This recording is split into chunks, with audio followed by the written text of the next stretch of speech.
ठीक है, मुझे मंजूर है बिसाहा। न तुम युग को छुओगे न मैं युग को छूऊंगी। हम दोनों ही उससे दूर रहेंगे। अनुराग मुस्कुराते हुए कहता है, ये हुआ ना एकदम सही फैसला चित्रा, वरना जिंदगी में तो आज तक तूने हमेशा गलत फैसले लिए हैं। जैसे शिकार ना करके डायन ना बनने का फैसला, खुद से अपनी पहचान छुपाने का फैसला, और तेरा सबसे गलत फैसला अनुराग से शादी करने का फैसला, ये जानते हुए भी कि वो एक भक्षानर है, मेरा वंशज। इतना कहकर अनुराग कस-कस कर हंसने लग जाता है। उसकी हंसी ग्रेवयार्ड कोठी के अंदर गूंजने लग जाती है। जैसे अनुराग की हंसी की आवाज गूंजना बंद होती है, अनुराग बोल पड़ता है, बातें बहुत हुई चित्रा, आ अब बिसाहा करते हैं। अनुराग कुछ सीरियस होते हुए कहता है, तुझे तो काली दुनिया के बारे में कुछ पता ही नहीं होगा चित्रा, तो मैं ही तुझे बता देता हूँ कि बिसाहा कैसे किया जाता है। बिसाहा 2 तरह से किए जाते हैं, एक बालों के जरिए और दूसरा खून के जरिए। और हम जो बिसाहा करेंगे वो करेंगे खून के जरिए, क्योंकि अगर मैंने तेरा बाल तोड़ा तो तू तो वैसे ही कमजोर हो जाएगी। आखिर तू डायन जो है, और मैं नहीं चाहता तू कमजोर हो। आगे तू मेरे बहुत काम आने वाली है। चित्रा खामोश खड़ी रहती है। इसी बारे में सोचती रहती है कि अनुराग उससे क्या कराना चाहता था, वो उसके किस काम आने वाली थी। अनुराग फिर बोल पड़ता है, अपना हाथ आगे कर चित्रा। चित्रा अपना सीधा हाथ आगे बढ़ा देती है। अनुराग भी अपना सीधा हाथ आगे बढ़ा देता है। अनुराग अपने लंबे नुकीले नाखून से अपने एक हाथ से दूसरे हाथ पर एक खरोंच मारता है और उसके शरीर के अंदर से काला खून निकलने लग जाता है। वो उस काले खून को अपनी उंगली पर लगाता है और चित्रा की कलाई पर उससे कुछ लिखने लग जाता है। जैसे अनुराग चित्रा की कलाई पर कुछ लिखना शुरू करता है, चित्रा को दर्द का एहसास होने लग जाता है। उसको ऐसा लगता है जैसे वो उसके हाथ पर गर्म गर्म सलाखें चुभ हो रहा हो। अनुराग चित्रा की कलाई पर कुछ लिख ही रहा था कि तभी चित्रा को जो गर्म सलाखें चुभोने वाले दर्द का एहसास हो रहा था वो कम होने लग जाता है, क्योंकि उसे एक ऐसे दर्द का एहसास होने लग गया था जो उन सलाखों के चुभोने से भी बड़ा दर्द था, और वो दर्द था युग से बिछड़ने का, एक माँ का अपनी औलाद से दूर होने का दर्द। वो जानती थी कि वो अनुराग के साथ ऐसा बिसाहा करने जा रही थी जो उसे युग से हमेशा हमेशा के लिए दूर ही नहीं करने वाला था, बल्कि हमेशा हमेशा के लिए अलग करने वाला था। इसके बाद वो फिर कभी युग से नहीं मिल सकती थी। उससे मिलना तो दूर, वो उसे छू तक नहीं सकती थी। जब अनुराग चित्रा की कलाई पर अपने काले खून से कुछ लिख देता है तो वो चित्रा से कहता है, अब जो मैंने तेरी कलाई पर लिखा है उसे तू अपने खून से मेरी कलाई पर लिख चित्रा। चित्रा की नजर जब अपनी कलाई पर पड़ती है तो वो देखती है कि अनुराग ने 2 लाइनों में उसकी कलाई पर काले खून से कुछ लिखा हुआ था। चित्रा वो शब्द जो अनुराग ने उसकी कलाई पर अपने काले खून से लिखे थे उसे पढ़ते हुए मन ही मन बड़बड़ाती है, दूर रहना बिसाहा है, पास आना मृत्यु है। ये पढ़कर चित्रा समझ गई थी कि ये बात अनुराग ने युग के लिए लिखी थी। उसे युग से दूर रहकर बिसाहा निभाना था, और यदि वो उसके पास गई तो बिसाहा टूट जाएगा और उसकी मौत हो जाएगी। ये बात पढ़ते ही चित्रा कहीं खो जाती है। वो एक टक नजर से अपनी कलाई की तरफ ही देखे जा रही थी। अनुराग चिढ़ते हुए चित्रा से कहता है, क्या कर रही है चित्रा, जल्दी कर, अपने खून से वो बात मेरे हाथ पर लिख जो मैंने तेरे हाथ पर लिखी है। अनुराग की ये बात सुनकर अगले ही पल चित्रा अपने लंबे नाखून से अपने हाथ पर खरोंच मारती है। उसके हाथ से लाल खून निकलने लग जाता है, पर इस बार चित्रा दर्द से जरा भी नहीं कराती है, क्योंकि वो तो युग से बिछड़ने के दर्द में पहले ही गमगीन हो चुकी थी। अनुराग अपना दूसरा हाथ आगे बढ़ा देता है, वो हाथ जिस पर 5 निशान बने हुए नहीं थे। अनुराग फिर चित्रा से बोल पड़ता है, अब खड़ी क्या है चित्रा, जल्दी कर और लिख मेरे हाथ पर ये बिसाहा वाली बात जो मैंने तेरे हाथ पर लिखी है। चित्रा अपनी खून से सनी हुई उंगली अभी अनुराग की तरफ बढ़ाई रही थी कि तभी वो घबराते हुए बोल पड़ती है, नहीं नहीं, मैं ये बिसाहा भी नहीं कर सकती। जैसे अनुराग चित्रा के मुंह से ये बात सुनता है वो गुस्से से भर जाता है। अनुराग गुस्से से अपनी मुट्ठी भींचते हुए चित्रा से कहता है, ये क्या नाटक लगा रखा है चित्रा तूने? इतना सब हो जाने के बाद तू बिसाहा करने से मना कर रही है। अगर तुझे बिसाहा नहीं करना तो मत कर, मैं अभी इसी वक्त तेरे बेटे युग का और तेरा अंत कर देता हूँ। चित्रा ना में अपना सिर हिलाते हुए कहती है, नहीं नहीं भक्षानर, ऐसा मत करना, मैं बिसाहा करने से मना नहीं कर रही हूँ। मैं तो बस ये कह रही हूँ कि मैं अभी इस वक्त बिसाहा नहीं कर सकती। अनुराग हैरानी के साथ चित्रा से कहता है, तू अभी बिसाहा नहीं कर सकती, पर क्यों? चित्रा नम लहजे के साथ अनुराग से पलट कर कहती है, तुम नहीं समझोगे भक्षानर, ये बात समझने के लिए जज्बात होने चाहिए जो सिर्फ इंसानों के अंदर होते हैं। और तुम तो एक शैतान हो, तुम कहाँ वो जज्बात समझ पाओगे। अनुराग गुस्से से तिलमिलाते हुए कहता है, ये इंसानियत की बातें करना बंद कर चित्रा और सीधे सीधे बता तू अभी मेरे साथ बिसाह क्यों नहीं कर सकती। चित्रा नम लहजे के साथ ही कहती है, क्योंकि मैं अभी अपने बेटे युग के साथ कुछ और दिन बिताना चाहती हूँ, उसे जी भर कर देखना चाहती हूँ, चूमना चाहती हूँ, अपने हाथों से खाना खिलाना चाहती हूँ, अपनी लोरी गाकर अपनी गोद में सुलाना चाहती हूँ, उसे इतना प्यार करना चाहती हूँ कि वो मुझे कभी ना भूले, क्योंकि मैं जानती हूँ ये बिसाह करने के बाद मैं युग को छू तक नहीं पाऊंगी। छू क्या, मैं तो उसे देख भी नहीं पाऊंगी। अनुराग गुस्से के साथ कहता है, नहीं, ऐसा नहीं हो सकता, तुझे मेरे साथ बिसाह भी इसी वक्त करना होगा।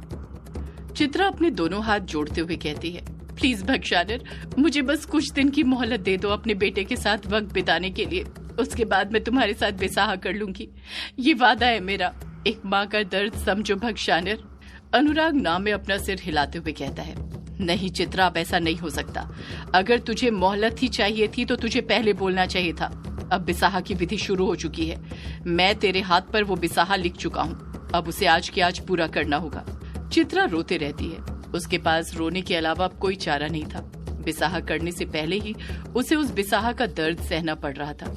चित्रा रो ही रही थी कि तभी अनुराग फिर बोल पड़ता है, एक तरीका है चित्रा जिससे तू अपने बेटे को प्यार कर सकती है, वो सब पल तू उसके साथ बिता सकती है जो तू बिताना चाहती है।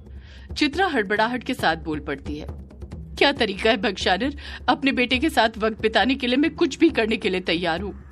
अनुराग जवाब देता है, हम बिसाह आज कर लेते हैं, पर उस बिसाह को लागू हम तब करेंगे जब युग इस गांव से चले जाएगा, उसी के बाद से बिसाह अपने आप जागृत हो जाएगा।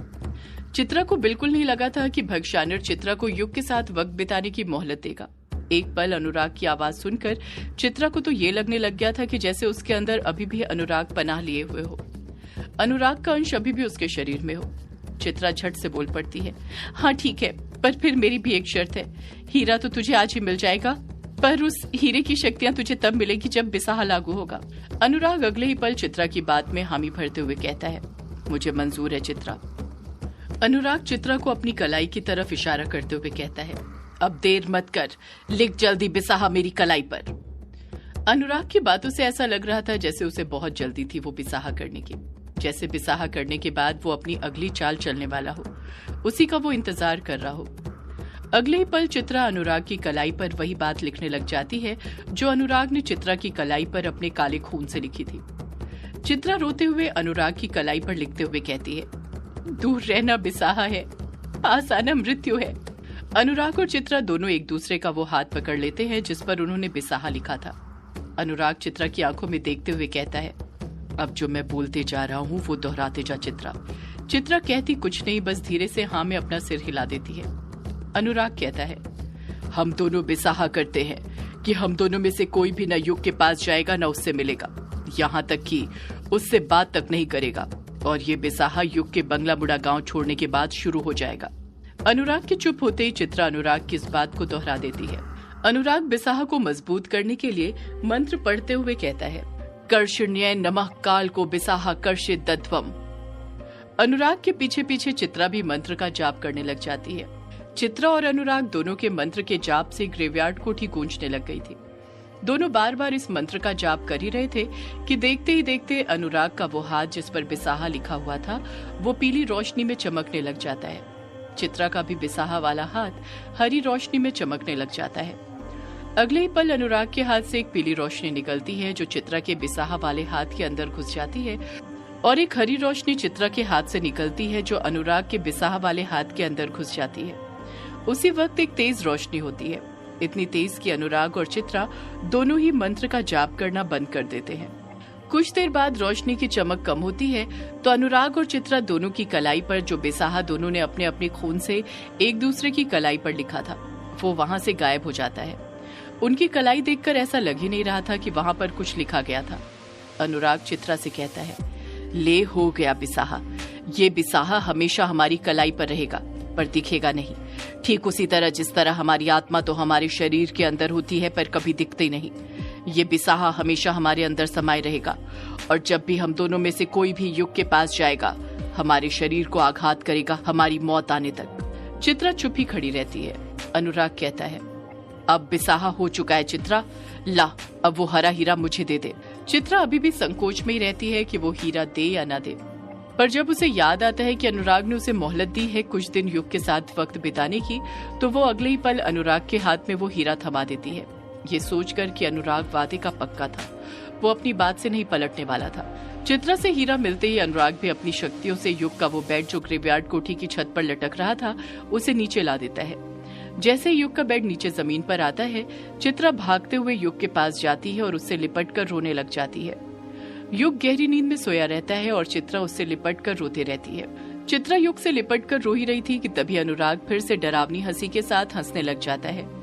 अनुराग को देखकर चित्रा को बिल्कुल समझ नहीं आ रहा था कि अनुराग इस तरह हंस क्यों रहा था। अब क्या हो गया था? अनुराग उस हरे हीरे को अपने हाथ में उछालते हुए कहता है, आखिरकार इतनी साजिशों के बाद ये हीरा मुझे मिल ही गया। जैसे ही अनुराग ये बात बोलता है, चित्रा की नजरें युग से हटकर अनुराग की तरफ चली जाती है। अनुराग भी चित्रा को देखते हुए कहता है, चित्रा, तुझे क्या लगता है इस महाडायन के हीरे को तूने ढूंढा है? नहीं चित्रा, इस हीरे को मैंने तुझसे ढूंढवाया है। तू पंचिम नहीं गई थी, बल्कि मैंने तुझे पंचिम भेजा था। जैसे ही चित्रा अनुराग के मुंह से ये बात सुनती है, वो शॉक्ड रह जाती है। उसके बिल्कुल समझ नहीं आ रहा था कि ऐसा कैसे हो सकता था। चित्रा अपनी दोनों भवें एक साथ ऊपर उठाते हुए अनुराग से पूछती है, क्या कहा? तुमने मुझे पंचिम भेजा था? अनुराग हामी भरते हुए कहता है, हाँ चित्रा, ये पूरा चक्रव्यूह मेरा ही रचा हुआ था। सिर्फ चक्रव्यूह नहीं, पूरी कहानी मेरी रची हुई थी। तू एक कठपुतली की तरह वही सब करती रही जो मैं तुझसे करवाना चाहता था। चित्रा को अभी भी अनुराग की बातें समझ नहीं आ रही थी। वो हैरानी के साथ बस उसे देखते जा रही थी। अनुराग इस बात को भांप लेता है और हंसते हुए चित्रा से कहता है, नहीं आया ना कुछ समझ में तेरे, मैं तुझे समझाता हूँ। सिर्फ तू ही सब कुछ जानकर अनजान बनने का नाटक नहीं कर रही थी चित्रा, बल्कि मैं भी सब कुछ जानकर अनजान बनने का नाटक करते रहा। अनुराग एक लंबी आह भरने के साथ बोल पड़ता है, पंचिम गांव जाकर तुझे ये तो पता चल ही गया होगा कि मेरे अंश ने अनुराग के शरीर के अंदर प्रवेश कैसे किया, अनुराग कैसे बदला, पर उसके बाद तुझे मैंने अपने इशारों पर कैसे नचाया वो मैं तुझे बताता हूँ। चित्रा एकटक अनुराग को ही देखते रहती है। अनुराग फिर बोल पड़ता है, मेरे मकसद को पाने में मेरे रास्ते का जो सबसे बड़ा रोड़ा थी वो यक्षिणी थी। उसे मैं कैद कर चुका था और बड़े सुकून के साथ जी रहा था इस आस में कि अब मैं अपने मकसद को बड़ी आसानी से हासिल कर सकता हूँ। पर फिर अचानक वो हुआ जिसकी मैंने उम्मीद नहीं की थी। शुरुआत में तो बहुत दिक्कतें आई, पर उसका होना भी आखिर में मेरे काम आया। जानना चाहती हो कि क्या हुआ था? चित्रा आगे जानने के लिए पूछती है, क्या हुआ था? सदियों से है पुरानी ये है यक्षिणी की कहानी। यक्षिणी एक आग है, यक्षिणी तेरा ख्वाब है।